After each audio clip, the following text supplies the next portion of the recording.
नमस्कार, आप देख रहे हैं सिटी पोस्ट। में अविनाश। जम्मू कश्मीर के पूर्व मुख्यमंत्री उमर अब्दुल्ला और महबूबा मुफ्ती पर पब्लिक सेफ्टी एक्ट लगाए जाने को लेकर देश की राजनीति गरमाई हुई है।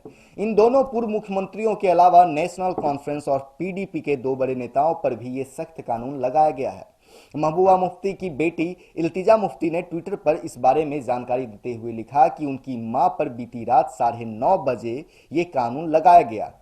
इल्तिजा ने लिखा, जब मैं छोटी थी मैंने अपनी मां को अवैध रूप से गिरफ्तार किए गए नौजवानों को छुड़ाने के लिए मशक्कत करते हुए देखा। अब मुझे ये संघर्ष करना पड़ रहा है। जिंदगी फिर वही आ गई है। एक दूसरे ट्वीट में उन्होंने लिखा कि बीजेपी के मंत्री मुसलमानों के खिलाफ भाषणों में आग उगल रहे हैं और सम्मानित हो रहे हैं। दूसरी तरफ जम्मू कश्मीर के 3 मुख्यमंत्री पिछले 6 महीने से जेल में हैं, जो भारत का इकलौता मुस्लिम बहुल राज्य है। आप क्रोनोलॉजी समझिए। नेशनल कॉन्फ्रेंस के महासचिव अली मोहम्मद सागर और पीडीपी के महासचिव सरताज मदनी पर भी ये कानून लगाया गया है। कांग्रेस नेता पी चिदम्बरम ने ट्वीट पर लिखा कि उमर अब्दुल्ला, महबूबा मुफ्ती और अन्य लोगों के खिलाफ पब्लिक सेफ्टी एक्ट के क्रूर आह्वान से हैरान और परेशान हूं। सरकार के इस कदम को लोग प्रधानमंत्री नरेंद्र मोदी ने गुरुवार के भाषण से जोड़कर देख रहे हैं। प्रधानमंत्री मोदी ने लोकसभा में कहा कि महबूबा मुफ्ती ने 5 अगस्त को कहा था कि भारत ने कश्मीर के साथ धोखा किया। हमने जिस देश के साथ रहने का फैसला किया था उसने हमें धोखा दिया है। ऐसा लगता है कि हमने 1947 में गलत चुनाव कर लिया था। क्या ये संविधान को मानने वाले लोग इस प्रकार की भाषा को स्वीकार कर सकते हैं? उन्होंने आगे कहा, उमर अब्दुल्ला ने कहा था कि 370 को हटाने से ऐसा भूकंप आएगा कि कश्मीर भारत से अलग हो जाएगा। फारूक अब्दुल्ला जी ने कहा कि 370 को हटाए जाने से कश्मीर की आज़ादी का रास्ता साफ होगा। अगर 370 हटाया गया तो भारत का झंडा लहराने के लिए कश्मीर में कोई नहीं बचेगा।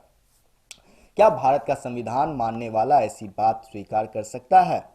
पब्लिक सेफ्टी एक्ट किसी व्यक्ति को सुरक्षा के लिहाज से खतरा मानते हुए एहतियातन हिरासत में लेने का अधिकार देता है। राज्य की सुरक्षा कानून व्यवस्था के लिए खतरा समझते हुए किसी महिला या पुरुष को इस कानून के तहत हिरासत में लिया जा सकता है। यह राष्ट्रीय सुरक्षा कानून के समान है, जिसे सरकारें एहतियातन हिरासत में लेने के लिए इस्तेमाल करती है। लेकिन जैसा कि इसकी परिभाषा से स्पष्ट है कि हिरासत में लेना सुरक्षात्मक कदम है, ना कि दंडात्मक। पब्लिक सेफ्टी एक्ट बिना किसी ट्रायल के किसी व्यक्ति को 2 साल हिरासत में रखने की इजाजत देता है।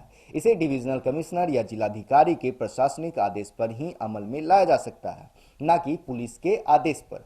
पब्लिक सेफ्टी एक्ट में हिरासत में लिए गए दोनों के पास एडवाइजरी बोर्ड के पास जाने का अधिकार भी है और उसे 8 हफ्तों के भीतर इस पर रिपोर्ट सौंपनी होगी। इस कानून के तहत किसी स्थान पर जाने पर रोक लगाई जा सकती है। सरकार आदेश पारित कर किसी स्थान पर लोगों के जाने पर रोक लगा सकती है। ऐसे किसी व्यक्ति को इस कानून के तहत 2 महीने तक की अवधि के लिए गिरफ्तार किया जा सकता है। साथ ही उस पर जुर्माना भी लगाया जा सकता है। अगर वह व्यक्ति ऐसे किसी जगह पर वहां तैनात सुरक्षाकर्मी को झांसा देकर घुसता है तो उसे अधिकतम 3 महीने तक की सजा दी जा सकती है। जम्मू कश्मीर में इस अधिनियम को 8 अप्रैल 1978 को लागू किया गया था, जब राज्य के मुख्यमंत्री फारूक अब्दुल्ला के पिता शेख अब्दुल्ला थे। उन्होंने इसे विधानसभा में पारित कराया था। इसके तहत 18 साल से अधिक उम्र के किसी भी व्यक्ति को हिरासत में लिया जा सकता है और उस पर बिना कोई मुकदमा चलाए उसे 2 साल तक हिरासत में रखा जा सकता है। पहले यह उम्र 16 साल थी, जिसे 2012 में संशोधित कर 18 वर्ष कर दिया गया। 2018 में यह भी संशोधित किया गया कि जम्मू कश्मीर के बाहर के भी किसी व्यक्ति को पब्लिक सेफ्टी एक्ट के तहत हिरासत में लिया जा सकता है। जब यह कानून लागू किया गया तो इसका मकसद था लकड़ी की तस्करी रोकना, लेकिन बाद में इसका बहुत दुरुपयोग हुआ और इसका राजनीतिक कारणों से भी इस्तेमाल किया जाने लगा। लकड़ी की तस्करी को रोकने के लिए लकड़ी की तस्करी या लकड़ी की तस्करी के लिए उकसाने या तस्करी की लकड़ी की ढुलाई या तस्करी की लकड़ी को रखना गुनाह माना गया है। इस कानून की धारा 23 के तहत इस अधिनियम में बीच में बदलाव किए जाने का प्रावधान भी है। राज्य में अलगाववादी और चरमपंथी घटनाओं को रोकने को लेकर इस कानून का बहुतायत में इस्तेमाल किया जाता रहा है। 2016 में चरमपंथी संगठन हिजबुल मुजाहिदीन के कमांडर बुरहान वानी की मुठभेड़ में मौत के बाद घाटी के सैकड़ों लोगों को इसी कानून के तहत हिरासत में लिया गया था। मानवाधिकारों की रक्षा से जुड़े संगठन एमनेस्टी इंटरनेशनल ने 2012 और 2018 के बीच 200 मामलों का अध्ययन किया। इस अध्ययन के मुताबिक तत्कालीन मुख्यमंत्री महबूबा मुफ्ती ने विधानसभा में यह कहा था कि 2016 से 17 में पीएसए के तहत 2400 लोगों को हिरासत में लिया गया। हालांकि इसमें से 58% मामलों को कोर्ट ने खारिज कर दिया। साल 2019 में 5 अगस्त को इसी कानून के तहत फारूक अब्दुल्ला को हिरासत में लिया गया था।